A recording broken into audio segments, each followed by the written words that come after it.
Imagine this. You're standing near a set of train tracks and a runaway train is speeding out of control. On one track, 5 people are tied up and can't escape. On another track, one person is in the same situation. You can pull a lever to redirect the train, sparing the 5 but at the cost of the 1.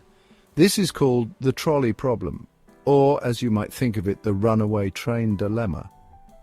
But here's where it gets tricky. What if that one person was someone you knew, a close friend, a family member?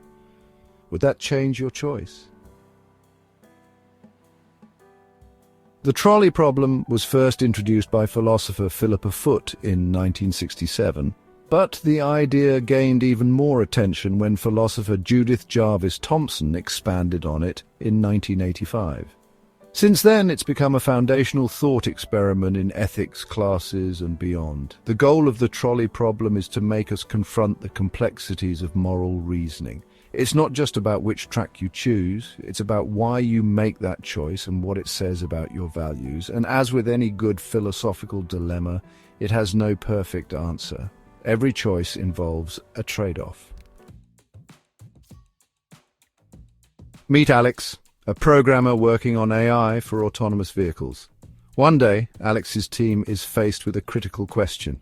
If the car's brakes fail, should the car prioritize the safety of its passengers or the pedestrians crossing the road? Alex's job is to create algorithms that could one day save lives or unintentionally harm them. The decisions Alex programs into the AI are based on moral principles.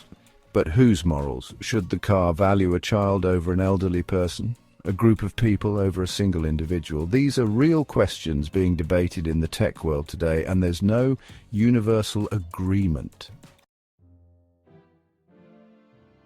The trolley problem is rooted in 2 major schools of thought, utilitarianism and deontology.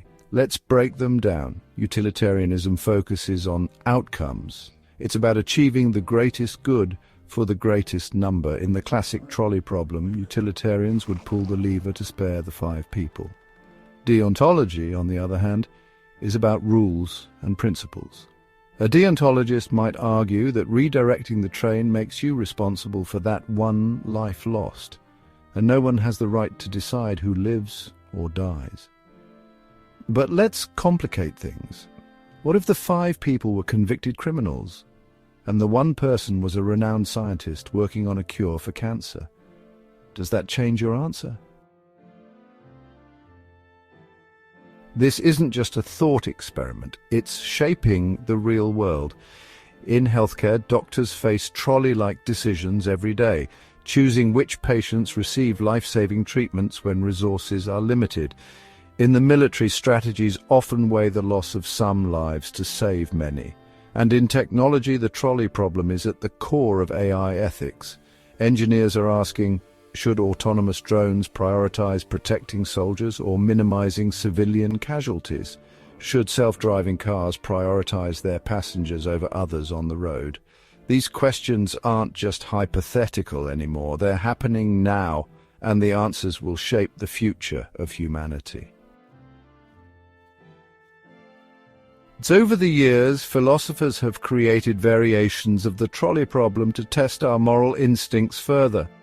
One famous version asks, what if you had to physically push a large person onto the tracks to stop the train? Many people feel more hesitant to act when it's a direct action rather than pulling a lever. These variations reveal a lot about human psychology. For example, we're more likely to act when we feel emotionally detached from the outcome. But when it's personal, our instincts often override logic. Now it's your turn. If you were in Alex's shoes or standing at that lever, what would you do? Would you prioritize saving the most lives or avoid taking any action at all? What if your loved one was on the tracks? And how would you want an AI to make these decisions on your behalf? The trolley problem reminds us that moral decisions are rarely black and white, but the discussions it sparks can help us prepare for the real-world dilemmas we'll inevitably face.